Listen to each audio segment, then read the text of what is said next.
สวัสดีครับวันนี้มานำเสนอการใช้วงจรการใช้โปรแกรมของ AutoCAD นะครับ Simulate วงจรวันนี้เป็นวงจรกำเนิดความถี่กำเนิดสัญญาณแบบฝันเรื่อยนะครับอันดับแรกเราต้องสร้างวงจรก่อนนะครับเข้าที่ AutoCAD Capture นะครับหน้าตาของวงจรเนาะ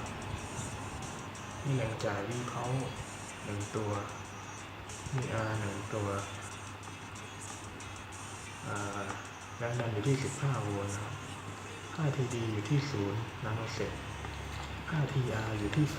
2ไมโครเซก TF อยู่ที่0นาโนเซกเรามาจำลองสังเกตเอาท์พุตนะครับรูปคลื่นสัญญาณจะเป็นแบบฟันเลื่อยนะครับ